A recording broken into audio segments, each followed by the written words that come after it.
Hey everyone, it's John with National Sports Entertainment. And if you missed my last video I just put out a couple hours ago, uh, it just goes into the NFL playoffs and things, the two matchups for tomorrow.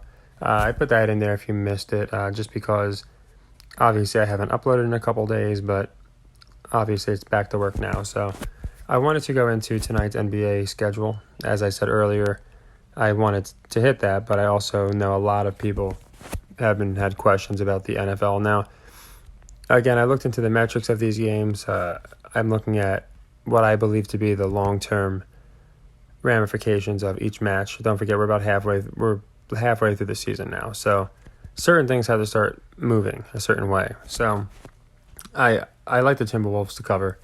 There's nothing too fancy here. I think more money will be on the Suns, and I went over in plenty of times earlier this year how they really seem to they're letting teams like take turns teeing off on the Suns. So you can see the Suns took the first two here against the Timberwolves.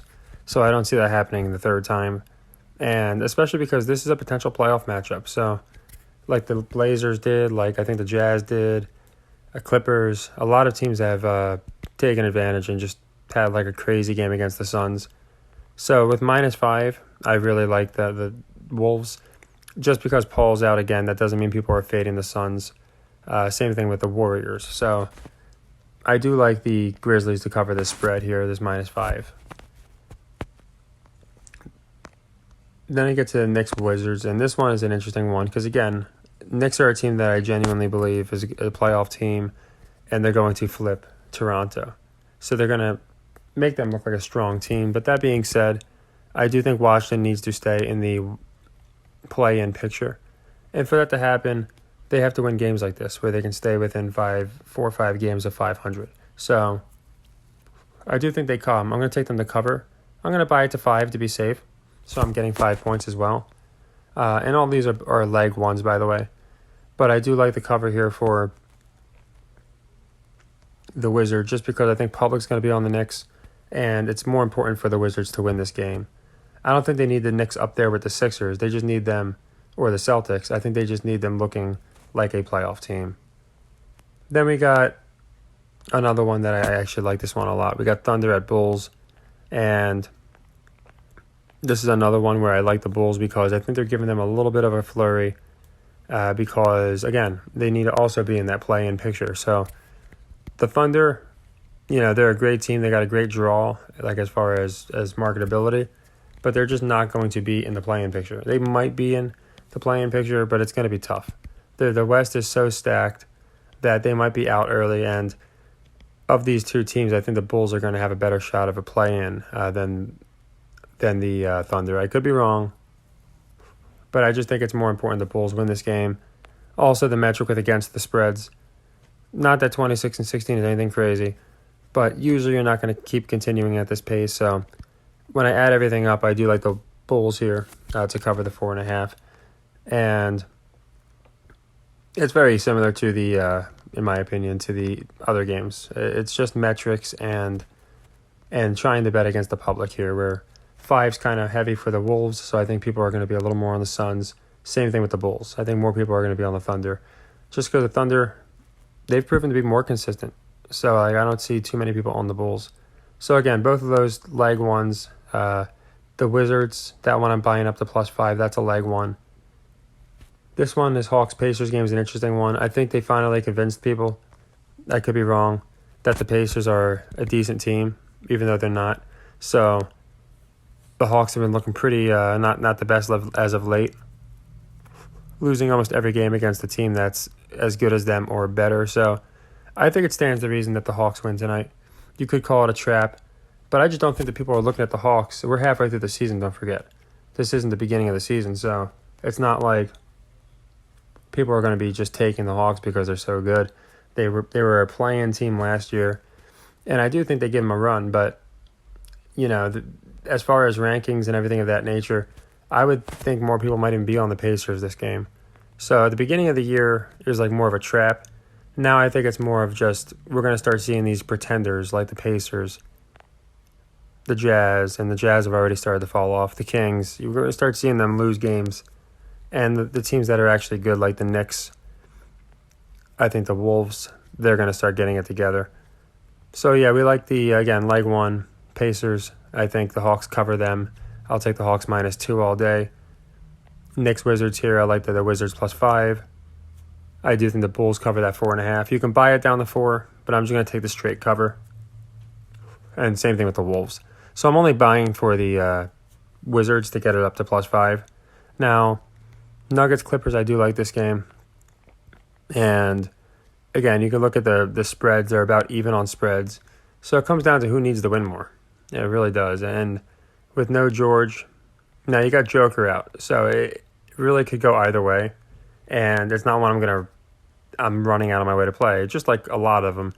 But I do lean Clippers here. Again, I think they need the Clippers to be a little better than 7th, 8th seed. I think they need them established as a top team in the West. And yeah, a lot of the top teams in the West have bad records, Warriors, Suns, but I believe they're going to turn that around. The Lakers will be the outlier. They're just going to continue playing like garbage. And then the other ones, there's nothing jumping out at me. Here we got the Magic, Jazz, and again, if the Jazz had, this was like a couple days ago, even a week ago, I'd be more inclined to fade the Jazz. But now the Jazz are kind of where they belong, below 500. They don't have a ridiculous against the spread record like they did. So I'm just going to stay away from this one. Again, there's no reason to rush into every one. But just to go over them again, Hawks, I like them -2. I do like the Wizards +5. I think the 4.5 will be fine, but I'm personally buying a half. I do like the Bulls here minus the 4.5. Again, it's your prerogative if you want to buy it down to 4. Like the Wolves cover a lot, and we like the Clippers cover. Now, what I'll do is let's just say for leg one, let's just say the Wizards doesn't hit or the Pacers let us down and then the Hawks let us down and the Pacers win and we lose that one. Whichever one. I'm going to make leg 2 this Nuggets-Clippers game. And that'll be for 2 units taking the Clippers. So, essentially that's how, if you've been following, that's how it works. And tonight it's pretty easy because we have a couple 7s.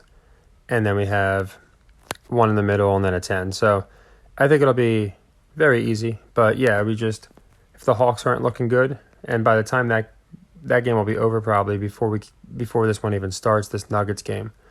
So, say Hawks leg 1 not looking too good, or Knicks isn't, and then we make Nuggets Clippers for 2 units, and that's what I'm gonna do. So those are the games we're playing. If you want my opinion on some of the others, I'll give it to you. It's just I don't like lying a lot of points with 2 teams that I don't think are great teams here. Here I don't see anything really suspicious about this line, and the same thing with the Pelicans. There's just some of them that don't jump out to me. So we're playing all but 4, just for fun. Yeah, we could throw the Warriors in there, I guess. Let's go ahead and give this one to the. I really want to take the Spurs because we have the fact that the Warriors, they win a little bit on the road, but they really are pretty bad on the road, and they just had their big home streak. But they lost 3 in a row at home, so it makes me wonder. They lost 3 in a row at home. Now they're going on the road. Do they continue the road narrative? And just for a leg 1, I am going to go ahead and do the Spurs +9. I'll buy a half point, just because while people might even be fading Golden State at this point, I just think they want to continue this, how bad they are on the road narrative. I wouldn't be surprised if they give them the worst record on the road in the history of the game. Now, that's going to be hard since teams like the Bobcats only won so many games in general. I think the Bobcats only won 7 games that year. But compared to how many wins they have in general, they might have the lowest on-road winning percentage of any team in history. So I think they're going to force that narrative really hard. So you see they won by 37 at home. I think this time it's going to be a lot different. It's on ESPN, so they can really force that narrative. So I do like here in this particular case, I like the Spurs to cover, get people worried about the Warriors. Oh, they're not the same. They did the same thing last year, of course, and then they made the playoffs. So yeah, I'm going to throw that one in too. The Spurs +9 here. I'm going to buy that up to 9. And The other ones I just don't like enough to play. I will say it's Friday the 13th, and for some reason I usually have really good luck on Friday the 13th, so we'll see if that holds. But I thought it was interesting that we see some of these matchups. The Warriors, 5 on the road, then 7 at home, now 5 on the road again. I think there's not a coincidence the first game of their road stands on ESPN. So yeah, that's how I'm going to be playing tonight. Nothing crazy. And I will make the Clippers cover my leg 2 should one of these not cover. And let's just say Hawks are getting like completely trounced early enough for us to make a play on the Suns Timberwolves. You can always do that too. There's times people can tell if a game's going a certain way. I always say wait because you never know. But if you can kind of tell a game's going a certain way, you can always lock in a leg 2 for a game that might start before that one ends. But I tried to balance it out, so we got the Nuggets here as a leg 2 if one of our earlier ones isn't a hit. But I think we have a really good night. These are just basic metrics and narratives, and I think we at least hit 50%, probably more. Wow, not now. So yeah, I think if I do see anything on the Jazz or on the Kings, I'll put out an update or another video or something, probably an update. But I don't see those games worth playing. To me, and either of those teams could win. I'm trying to stick to ones with stories here, like the Warriors and the Knicks Wizards, who I think, again, are going to be fighting for playoffs and play-ins. Same thing with the Hawks here.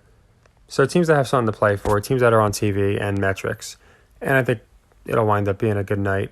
And that's why we're doing just leg 1s. We're going to make sure you never want to rush things just because we missed a couple days, and it doesn't mean we go crazy tonight. We have a lot of playoff action coming up too. And like I said, I did attach that video in case you missed it. It just goes into who I think is going to win tomorrow and cover, of course. So take care, everybody, and happy earnings.